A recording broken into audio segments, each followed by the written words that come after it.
Hello, ladies and gentlemen. Welcome to the Esteemed FaceTime with Leaders, an initiative by World Development Corporation. I am Ajuna Sharawat, anchor at World Development Corporation. FaceTime with Leaders is a platform for industry titans to share their experiences, thoughts, ideas, and best practices in order to inspire one another and future leaders. In a nutshell, we attempt to encapsulate the multi-decadal learnings acquired by these industry leaders. We also hope that by conducting these FaceTime interviews, we can bring together a global community of eminent personalities. By bringing together such visionaries on one platform, we hope to play a part in inspiring the lives of other leaders. Great learnings from great leaders undoubtedly assist everyone by identifying, nurturing, and using the trade secrets that are proven success formulae for many. And this is what we trust these sessions are: a gathering of industry stalwarts and a knowledge-sharing community. We have one such industry stalwart on FaceTime with Leaders with us today, Shakti Pandey. Having an enriched experience of working in oil and gas industries for about 36 years with ONGC, Mr. Pandey is a veteran in the field of energy and environment as well.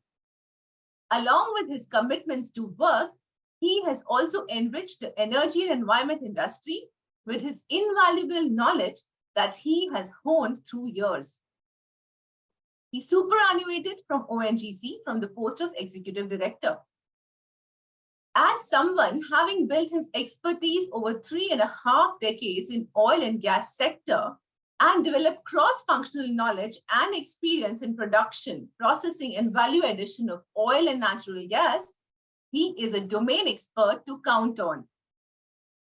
He is also a well-honored writer and speaker in the field of energy and environment.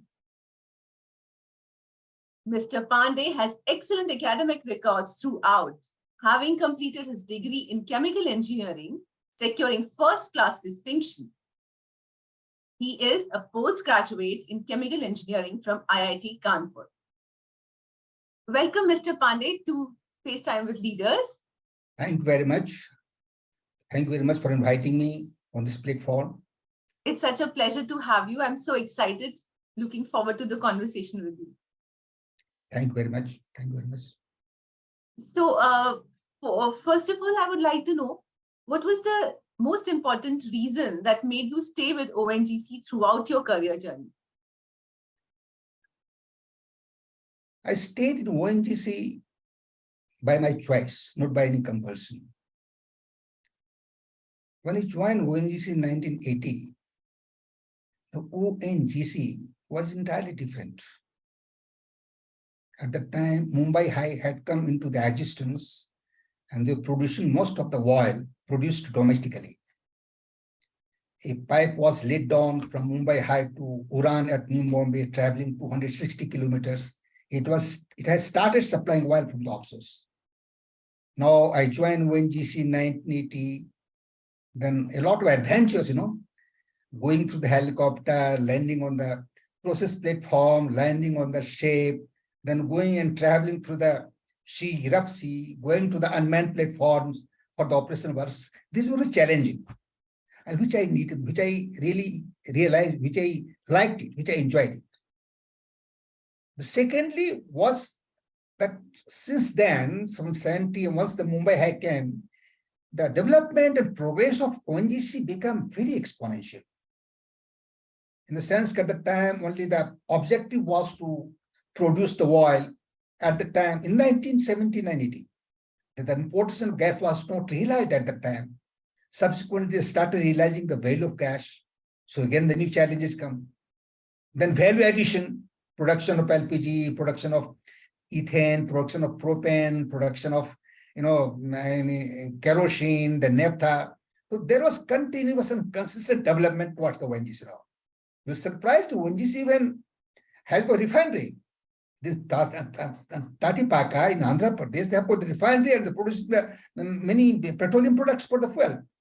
So this progress and prosperity of the nation went on all the time now. That, enjoyed much, that attracted me to ONGC and did not let me go.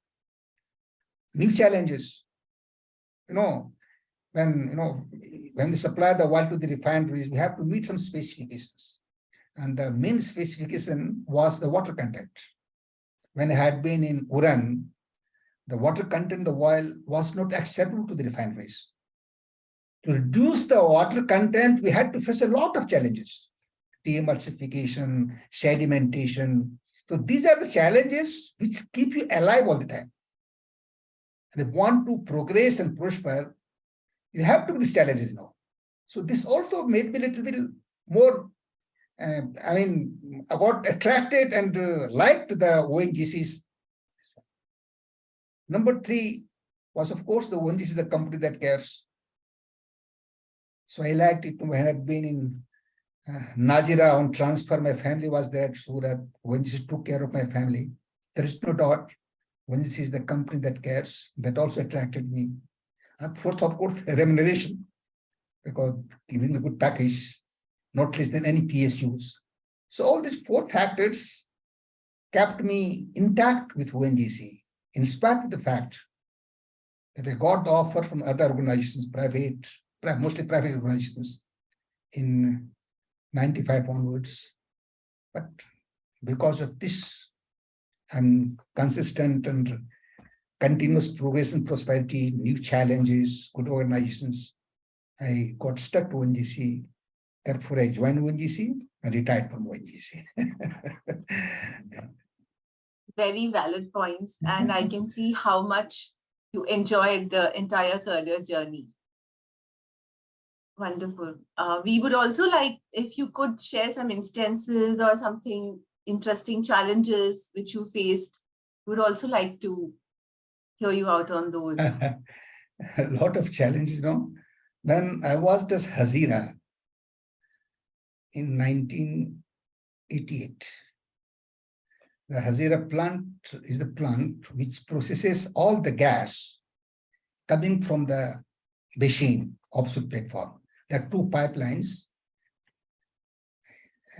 the length of approximately 215 to 60 kilometers. They deliver the gas produced from offshore to the land. That is called the Hazira. Oil is the terminal for the oil. Uran is the terminal for the oil, and Hazira is the terminal for the gas. Of course, Uran receives oil and gas both, but Hazira plant only receives gas from the offshores. So that was sour gas. And the commissioning of sour gas was a challenge to the people. For the first time in India, the sour gas processing was commissioned. A lot of challenges because, sour gas contains hydrogen sulfide. And the hydrogen sulfide is a toxic gas. And if someone inhales above a threshold limit, it is very fatal.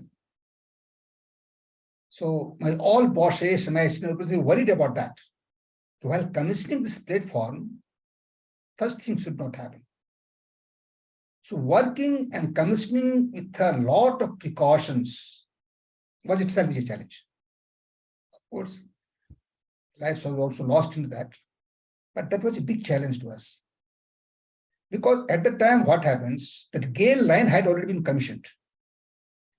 And the people from the GAIL or the CMD from the GAIL are wanting the gas from ONGC. ONGC has to meet the timeline with the sour gas processing. Sour gas processing doesn't be a challenge. So all this matching the time, going through the continuously safe process, giving the quality product itself is a challenge. And a lot of small instances are there, but this sort of challenge were too much in Hazira. I worked in Hazira for around 18 years in 2 phases, 19 years. In the first phase, around 10 years in there. And I found these challenges were huge, challenges from your customer side, challenges from your safety, challenges from the quality of product. That makes a lot of difference, That teaches you all of lesson. The struggles and challenges makes you more strong and committed. These were the things that I faced in Hazira. A lot of small instances were there, but that was really a big challenge from the safety and security point of view, from the timeline meeting, and third, from the quality product. All 3 things were such a thing which is a very big challenge during that time. And I'm sure you would have had so many learnings. But if you could just let us know, what value system did you boil down to with all your learnings throughout your career? Value system. Your hard work and sincerity pays. Your hard work and sincerity always pays. The tragedy is that we don't have the patience to wait. If you do something, want the result immediately. And if I don't get the good result, I get disappointed. Perhaps this should be avoided, Everything doesn't come immediately. If you have sincere, your hard work, your devotion, pays you some days, today or later. The people must have the patience for that, for the hard work. Point number two, there was a slogan in ONGC that knowledge to exceed, technology to excel, and the third was the courage to explore. These three things are basic of any development of any industries, and not for the matter of industry, for anything. Knowledge to exceed, technology to excel, and third is that if these three things you inculcate in yourself, definitely it is going to pay. One should not get disappointed on a simple, mere small complaint. One should not get overjoyed by getting small appreciation. People should work hard and wait for the time to come. One. Number two, loyalty. Be loyal to the organization which you belong to. Otherwise, leave it. You cannot be loyal. Because, this is the organization that feeds bread and butter to my family. This is not that it pays money. There is emotional attachment to the organization where you work now. And that comes out of the loyalty. So in wherever organization work, people are loyal to the organizations. Number one, hard work, sincerity, wait. Don't get impatient and don't that immediately as well get the result. And second, you be loyal to the organizations. Two, value system is such a thing that perhaps all individuals, people have realized it. And that from the both point of view, from the industry as well as of individuals, is very beneficial, not only beneficial, but the overall development of that I felt and I realized that these two things must be inculcated inside any people's mind for the better progress and prosperity of the individual as well to the nation. So beautiful. Thank you for sharing this with us.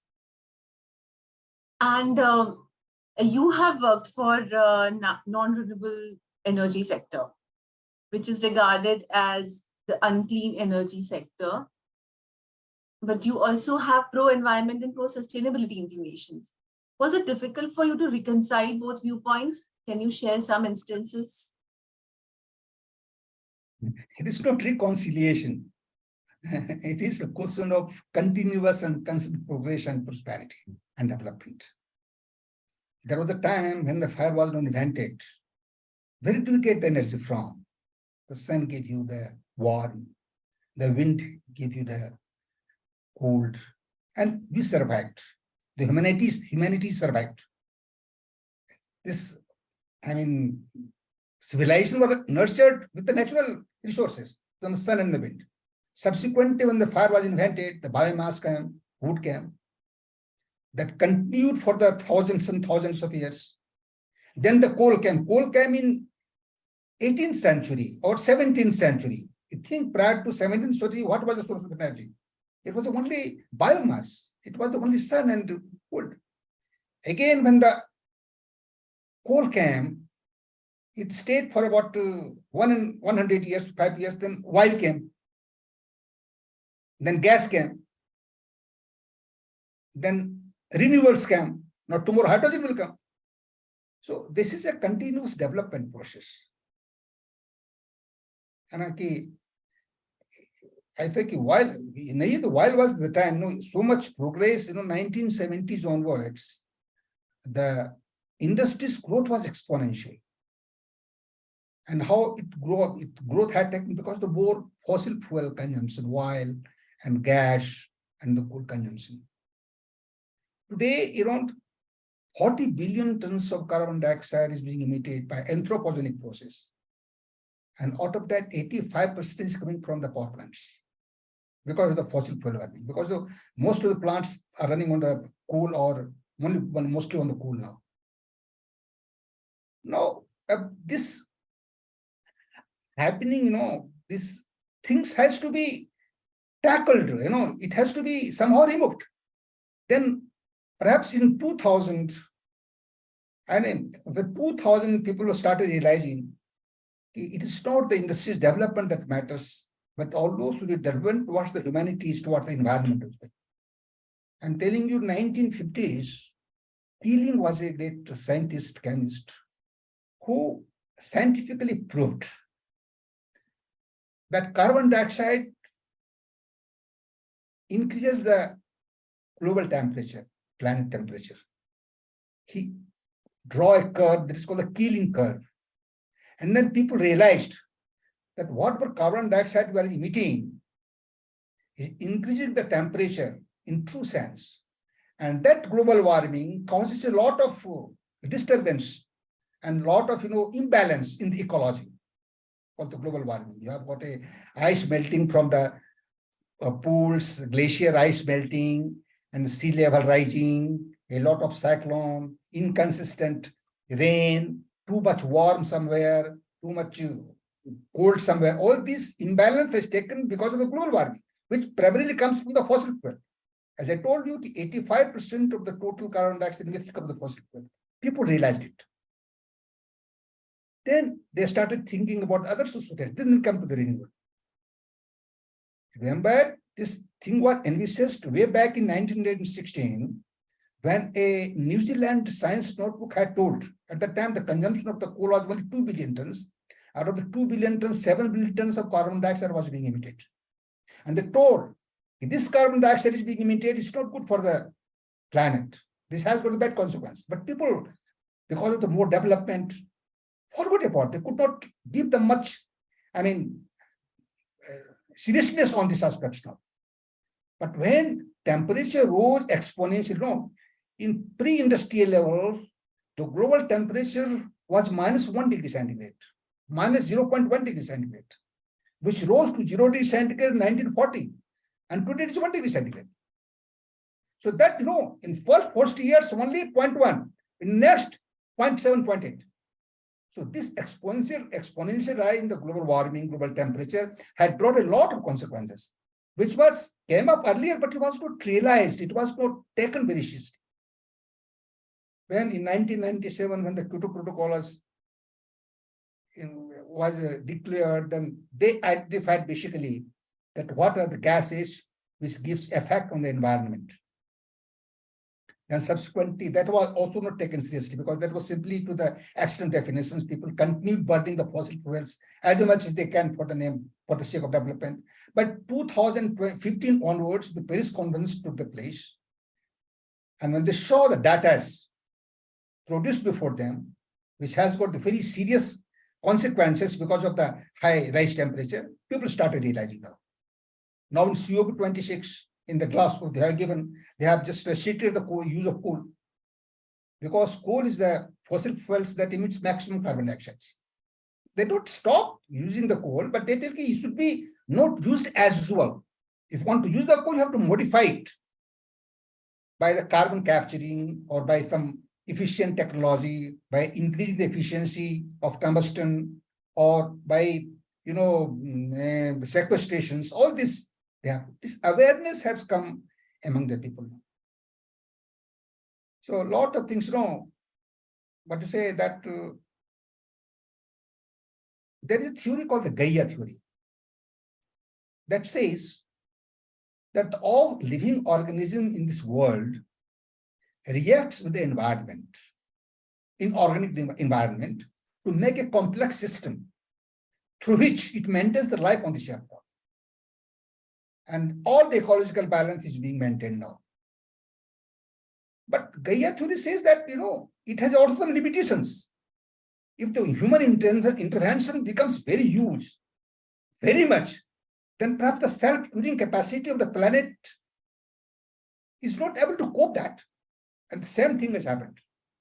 Because of so many human intervention, so much anthropogenic emission of carbon dioxide, the balances has been disturbed now, and the self-curing capacity of the planet has started now. That's why if the human have caused these disturbances, human have to build it, human have to correct it also as well.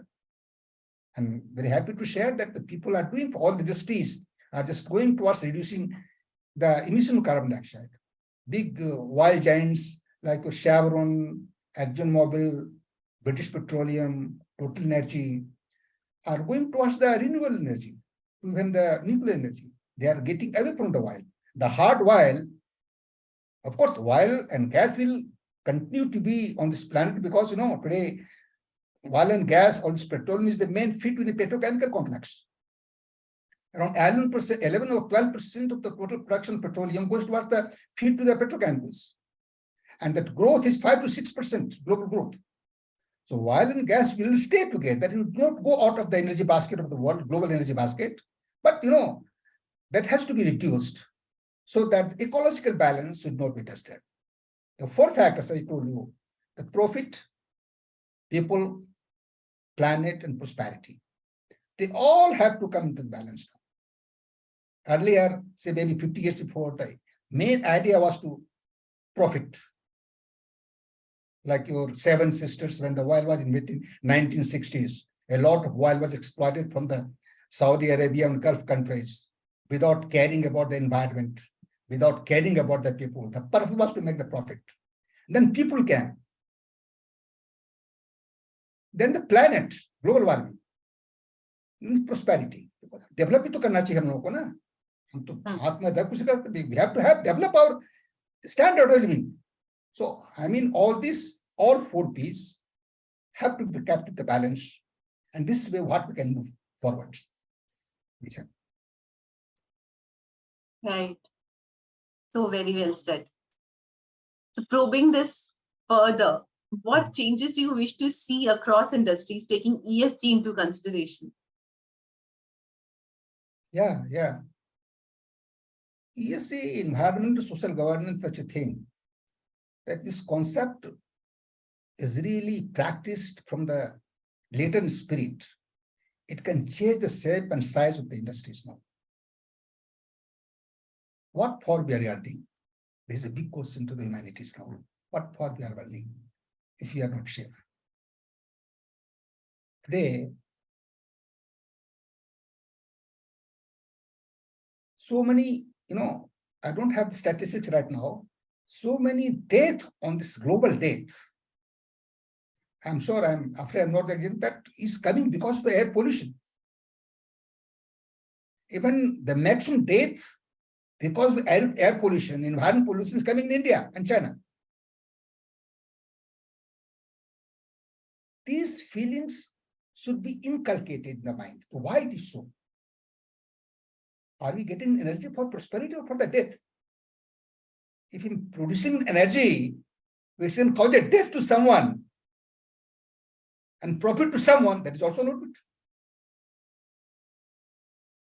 That feeling has to be inculcated, and for that, wherever there is going to make a cost estimate for any project like that, the environment cost must be included into that account. How much injury to the environment we are going to make out of the project which we are envisaging. That must be taken into account. Like we have got the carbon credit, as I told you earlier. We have got the carbon credit. Similarly, environmental, factor must be taken into account. Number 2, we must go towards the nature. Because, any mining product tries to disrupt the ecological balance because it's natural source. It is inside the earth now. So there has to be, number 1, they should take the environmental cost while finalizing any project. And number 2, there should be, humanities factors. That means basically, if you earn, as I told you, that it should go to the people, not to the particular person who has set up the industries now. how today CSR has got a very good concept, corporate social responsibility. They have to 2% of total profit has to go for the development of their education, their healthcare, their roads for that.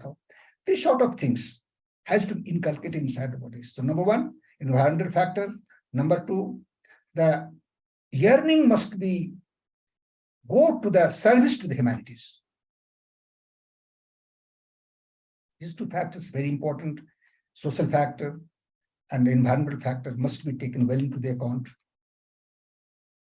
And since you are a corporate governance expert now, how do you envision changing the corporate world for good? Corporate, where there is an inclusive development all over the world.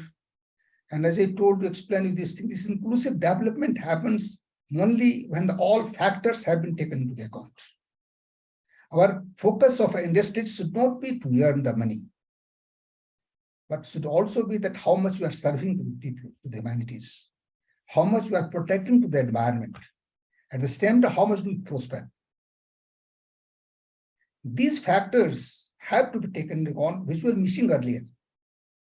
I'm very happy to share that 2020, 2015 onwards, so much awareness, so much sensitivities towards the environment has come up that people have started realizing it. Even, a lot of development also taking place. You go electrolyzer for the hydrogen productions, a lot of development taking place. Even a lot of projects I can count, they are aimed to get away from this fossil fuel, which emits much more toxic gases, and go to the renewable or more clean energy flow. That should be the basic factors, but is thought, and that can be done only when in any project, in any industries, the environmental cost must be taken into the account. Humanities cost must be taken into the account. Recently, BRSR 2023 onwards, the SEBI has made it compulsory BRSR report for certain class of the companies. That is called that is good, that connected to business responsibility and sustainability. This is called business responsibility. This is BRSR. That has become essential. That also they have disclosures. That is also a good point, and that must be followed by other industries also to the extent. Sure enough. And Mr. Pandey, as you're aware, we are building a thought leaders community for cross-pollination of knowledge and a community of global directors for having a better corporate governance in the country. What are your thoughts about these initiatives taken by Mr. Zishan Pathan, Mr. Hemal Mehta, and the whole World Development Corporation team? Yeah, very good initiative. There's not must worth complaining, worth complimenting. That's not what I could not directly interact with, but idea, I compliment the ideas. A lot of knowledge and experience should not go in vain. People have gained such a knowledge unless, unless the knowledge is not shared, it is not a knowledge. Unless skill is not shared, it is not a skill. So for getting this, especially people to bring them together, to put somewhere where they can contribute much better development for the society, it is a good idea. And I think this World Development Corporation is doing very well that now. I appreciate for that. So I could not talk with Mr. Pathan. I could take an opportunity. I have spoken to Mr. Mehta. He is such a cooperative and such a committed people towards the development of the, that is the issues that I liked it. And I congratulate World Development Corporation for doing these initiatives. This can contribute a lot for the service to the humanities, and I make it all to the, I see it all the best to their, noble cause. Thank you for your valuable feedback. And that was indeed a very valuable and inspiring conversation with you. I'm confident that your insights will inspire the future leaders. Thank you, Mr. Pandey, for joining us today. Wish you the very best for your future endeavors. Thank you, Madam Ajuna, for inviting me to speak on this platform. And I could share my little knowledge which I have gained after the service of 36 years oil and gas industries. and energy environment. And I also wish all the best to the World Development Corporation, who is doing a noble job for the service to humanities. Thank you very much. Thank you very much. Thank you. Thank you. Such an honor to have you here. Thank you. Moreover, trust that this initiative by the Directors Institute unquestionably expanded the participants' understanding and enriched their minds.